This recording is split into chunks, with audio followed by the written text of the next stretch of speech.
किसी का झगड़ा हो जाए तो वो कहता है कि ठहरो, मैं ज़रा अपने घर के मर्दों को बुला के लाता हूँ, वो तुम्हें मज़ा चखाएँगे। लेकिन अगर इसराइल की मिसाल लें हम, तो यहाँ पे मामला बिल्कुल उल्टा है। इसराइल में कहा जाता है कि ठहरो, मैं अपने घर की औरतों को बुलाकर लाता हूँ, वो तुमसे आकर लड़ेंगी। यहाँ तक तो बात थोड़ी बहुत मज़ाक की थी, लेकिन अब बात बहुत सीरियस है, क्योंकि इसराइल में ख़वातीन को आर्मी में लाकर कॉम्बैट सिचुएशंस के अंदर सामने लाकर लड़वाने का,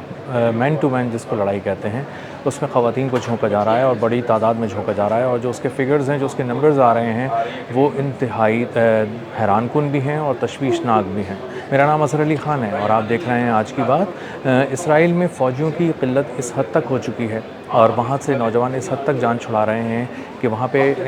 आर्मी के अंदर इमरजेंसी डिक्लेयर कर दी गई है और कहा जा रहा है कि अब किसी भी तरह अगर फ़ौजी भर्ती नहीं किए गए तो वो आर्मी कोलैप्स कर जाएगी, गिर जाएगी, टूट जाएगी, तबाह हो जाएगी। और ये बात कोई और नहीं कर रहा, ये इसराइल का आर्मी चीफ़ कर रहा है और चीख-चीख कर कह रहा है और अपने अरकान पार्लियामेंट से भी कह रहा है, अपनी हुकूमत से भी कह रहा है और अपने नौजवानों से भी कह रहा है कि अगर इसराइल को बचाना है, इसराइल को कायम रखना है और उसका मुस्तक़बिल आप चाहते हैं कि बिल्कुल तारीकी में ना डूब जाए, तो इसराइल की फ़ौज में तेज़ी से भर्तियाँ होनी चाहिए, क्योंकि वहाँ पर फ़ौजियों की क़िल्लत हो गई है। या तो उसके फ़ौजी मर गए हैं या उसके फ़ौजी छोड़ कर अपनी नौकरियों को जा रहे हैं, या फिर वो नौजवान हैं जो इसराइल की आर्मी को जॉइन ही नहीं करना चाहते, क्योंकि वो अपने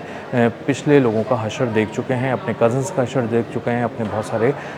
दोस्तों का हशर देख चुके हैं। और उसी के बाद एक खौफनाक ट्रेंड ये सामने आ रहा है कि पिछले कुछ अरसे के दौरान जो ख़वातीन की रिक्रूटमेंट थी इसराइल की आर्मी में, वो इस हद तक बढ़ गई है कि 3 गुना बढ़ गई है और वो ट्रिपल हो गई है। और पिछले 10 साल के दौरान इसमें गैर मामूली इज़ाफ़ा देखा गया है और पिछले 4-5 साल के दौरान तो ये बहुत ही ज़्यादा हो गया है, इस हद तक कि ख़वातीन को कभी लालच दे के, कभी किसी तरह के दबाव में रख के, कभी किसी तरह का कोई इंसेंटिव दे के इसराइल की आर्मी को जॉइन कराया जा रहा है, क्योंकि वहाँ के नौजवान जो लड़के हैं, जो मर्द हैं, उन्होंने इसराइल की आर्मी को जॉइन करने से इनकार कर दिया है। अब मामला ये है कि पहले ख़वातीन को लाया जाता था किसी तरह की फ़ोर्स में,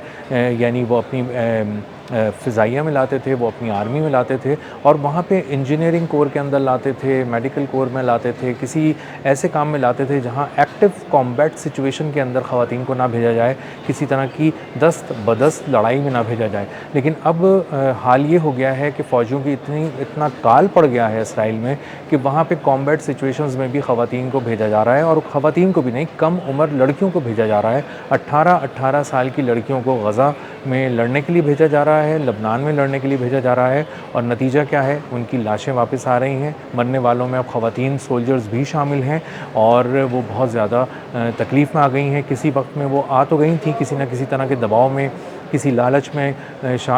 का शिकार होकर अपनी इसराइल की आर्मी में तो आ गई थी, लेकिन उनको अब आने के बाद पता चल रहा है कि ये किस तरह की एक ऐसी ज़हनी कोफ़्त में आ गई हैं, ज़हनी अज़ियत में आ गई हैं कि वो जिसको एक बहुत ही पुरकशिश किस्म की नौकरी समझ कर आई थी, वो अब पुरकशिश नौकरी नहीं रही। भर्ती के वक्त ख़वातीन को बताया गया था इसराइल में कि आप आर्मी को जब ज्वाइन करेंगी तो आपको बहुत से पर्क्स, बेनिफिट्स मिलेंगे और सबसे अच्छी बात ये कि इसराइल की आर्मी को किसी से लड़ना नहीं पड़ता। ज़्यादा से ज़्यादा आपको गज़ा में जाना पड़ेगा और वहाँ हम आपको बिल्कुल बच्चों के आगे खड़ा कर देंगे, छोटे-छोटे शीरख़ार बच्चे होंगे, उन्हें मारना है, काटना है और ज़ाहिर है वो आपका क्या बिगाड़ लेंगे। या हम निहत्ती बेगुनाह ख़वातीन के साथ आपकी लड़ाई कराएँगे, आपके पास बड़ी-बड़ी गन्स होंगी, आप उनको गोलियाँ मारना। ये वन साइडेड किस्म की जंग है जिसमें हम ही मार रहे हैं और मज़लूम जो है वो मार खा रहे हैं, कत्ल हो रहे हैं। तो आपको बच्चों और औरतों को मारना है, वो भी निहत्ते हैं, वो भी छोटे हैं, कमज़ोर हैं और आप ज़्यादा ताकतवर हैं, तो आपको टैंकों में बैठ के जाना है और बख्तरबंद गाड़ियों में बैठ के जाना है, उससे फायरिंग करनी है, आपको किसी और से लड़ना नहीं है। तो ख़वातीन ने कहा कि हाँ ठीक है, ये तो बहुत अच्छा काम है,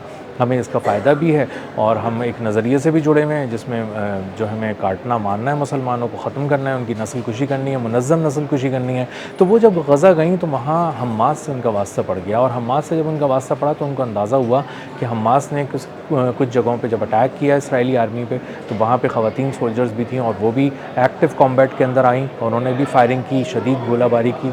करने की कोशिश की और उसमें जवाबी फायरिंग में वो मारी गईं। इसी तरह जब लबनान में अभी हमला किया इसराइल ने, और देखा कि हमें सिर्फ़ बस्तियों की बस्तियाँ उजाड़नी है लबनान के अंदर, तो वहाँ भी एक्टिव कॉम्बैट के अंदर ख़वातीन को इस्तेमाल किया गया और उनको वहाँ ले जाकर लबनान में झोंक दिया गया और इसीलिए उनको उनमें जो तादाद है उनकी मरने की वो भी बहुत ज़्यादा हो गई, हलाकतें बहुत ज़्यादा हो गई और इसी तरह उनके ज़ख्मी होने की तादाद भी बहुत ज़्यादा हो गई। अब ये सब कुछ देखकर जब वापस ये ज़ख्मी होने की सूरत में आ रही हैं या ताबूत में बंद होकर वापस आ रही हैं तो अंदाज़ा हो रहा है इसराइली आर्मी की ख़वातीन एहलकारों को कि ये एक आसान जंग नहीं है और किसी वक्त उन्हें भी मरना है और वो बेमौत मारी जाएंगी। ये पर्क्स और बेनिफिट जिसके लालच में उनको इसराइली आर्मी ज्वाइन कराने के लिए कहा गया था, तरगीब दी गई थी, ये इतने पुरकशिश नहीं है क्योंकि मौत के सामने सारी कशिश ख़त्म हो जाती है, चाहे वो किसी भी किस्म की लज्जत हो, किसी भी किस्म की कशिश हो, वो ख़त्म हो जाती है। और यही हुआ है इसराइली आर्मी के अंदर। अब उन्होंने ये किया है कि अलग से सोल्जर्स बनाए हैं, कमांडो यूनिट बनाने के लिए भी उन्होंने एक अराद नाम का यूनिट बनाया है इसराइल में कमांडोज़ का, और उन कमांडोज़ में भी एक्टिव कॉम्बैट के लिए ख़वातीन को चुना गया है और कमांडो यूनिट बना दिया गया है और बताया गया है कि आपको ही जाके लड़ना है। अब दूसरी तरफ हो ये रहा है कि इसराइल का जो आर्मी चीफ़ है वो चीख कर अपने रुकने अरकान पार्लियामेंट को कह रहा है, अपनी हुकूमत को कह रहा है, दोस्तों को कह रहा है, लोगों को कह रहा है कि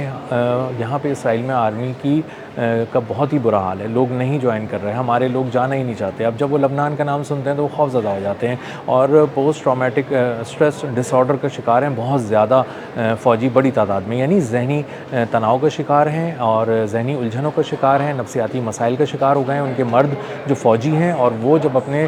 कॉमरेड्स की, अपने साथियों की लाशें देख रहे हैं आती हुई तो उन्हें अंदाज़ा हो रहा है कि किस तरह से उनको भी मौत आकर उचक सकती है मैदान जंग में। ऐसा ही नहीं है कि सिर्फ वो जाएंगे और बहुत मज़े से मज़लूमों का शिकार करते रहेंगे, एक आध अनजानी गोली आगे उनको भी लग सकती है और वो मर सकते हैं या हमेशा के लिए, ज़िंदगी भर के लिए माज़ूर हो सकते हैं। अब ये जो तकलीफ़ है, ये जो जहनी कोफ्त है, ये जो जहनी तनाव है, ये उनको मजबूर कर रहा है कि वो सुसाइड करें और इसीलिए ख़ुदकुशियों का रुझान जो है वो खौफनाक हद तक इसराइल की आर्मी में बढ़ चुका है। अब ये सब कुछ जब कोई लोग देख रहे हैं, अखबारात में पढ़ रहे हैं, अपने दोस्तों से सुन रहे हैं, तो कोई बेवकूफ़ ही होगा जो इसराइल की आर्मी को जाके ज्वाइन करेगा और मरने के लिए लबनान में या गज़ा जाएगा या फिर वो ईरान के उन बैलिस्टिक मिज़ाइल्स और हाइपरसोनिक मिज़ाइल्स का इंतज़ार करेगा जो फ़िज़ाओं से आते हैं और गन पकड़े फ़ौजी को भी उचक के ले जाते हैं और मौत की वादी में धकेल देते हैं और वो कोई भी गोली चला नहीं पाता और गोली चलाए भी तो किस पे चलाए, वहाँ पे तो दुश्मन मौजूद ही नहीं है। ईरान तो फ़िज़ाओं से आता है और अचानक आता है, हमला करता है, झपटता है और उसको ख़त्म कर देता है। इसी तरह जो इसराइल की आर्मी है उसकी जो क़यादत है वो भी टूट गई है, बिखर गई है और भाग गई है और सही मानों में वो इनएक्टिव हो गई है, यानी गैर फ़ाल हो गई है आहिस्ता आहिस्ता। और ये बताया नहीं जा रहा है ये बात। वो अक्सर अपने बंकर्स में छुपे हुए हैं, अपनी ज़िंदगियों को बचाकर छुपे हैं और किसी तरह से भी सिपाहियों से रब्ता नहीं रखना चाहते और सिपाही भी उनसे रब्ता नहीं रखना चाहते ताकि वो उन्हें किसी जगह भेज ना दिया जाए। और ये एक बहुत खौफनाक रुझान है। जो ज़्यादातर नौजवान इसराइल के वो कोशिश कर रहे हैं कि वो उन्हें कोई पुरकशिश सी जॉब मिले, वो किसी पुरसुकून जगह चले जाएं, क्योंकि इसराइल के बारे में अब तो एक बात तय हो गई है कि नेतन्याहू का जो इसराइल है वो एक ऐसी जंग में, एक ऐसी लड़ाई में झोंक दिया गया है जिससे वो बाहर नहीं आने वाला। अभी बहुत अरसे तक इसराइल पे का बुरा वक्त ही रहेगा और इसराइल के अच्छा वक्त आने में अभी कोई दूर दूर तक कोई आसार नज़र नहीं आ रहा है। इसीलिए उनकी नौजवान नस्ल जो है वो बेहतर मुस्तकबिल की तलाश में इसराइल तेज़ी से छोड़ रही है, जा रही है, इमिग्रेशन भी ले रही है, साइप्रस भाग रही है और साइप्रस से मुख्तलिफ जगहों पर भाग रही है। तो अंदाज़ा ये होता है कि आने वाले दिन इनके लिए बहुत मुश्किल हैं और ख़ास तौर पर उन ख़वातीन सोल्जर्स के लिए जो जिनसी हिरासानी के 200% तक बढ़ते केसेस के दरमियान नौकरी कर रही हैं इसराइल की आर्मी में और उनको अपने ही साथियों से अपनी इज़्ज़तें बचानी पड़ रही हैं। और ये खौफनाक रुझान है जो बहुत तेज़ी से इसराइल की डिफेंस फोर्सेस में बढ़ता जा रहा है। तो आने वाले दिन इसराइल की आर्मी के लिए बहुत ही मुश्किल हैं इस हवाले से कि उसके नौजवान उसमें नहीं जाएंगे। इसराइल की आर्मी टूट रही है, इसराइल की आर्मी अपनी ख़वातीन को जबरन और पुरकशिश नौकरियों का झांसा देकर अपनी फ़ौज में भर्ती करा रही है और साथ साथ उनकी इज़्ज़त नफ्स भी पामाल हो रही है, उनकी इस्मतें भी पामाल हो रही हैं और साथ साथ जो उनके इसराइली फ़ौजी हैं उनमें ख़ुदकुशियों का रुझान भी खौफनाक हद तक बढ़ चुका है। इसराइल की आर्मी टूट रही है और आने वाले दिन में हम इसको मज़ीद टूटता देखेंगे। अब तक के लिए इतना ही। मिलते हैं अगले व्लॉग में किसी नई खबर, नए तज्ज़िये और नए ज़ाविये के साथ। अल्लाह हाफ़िज़।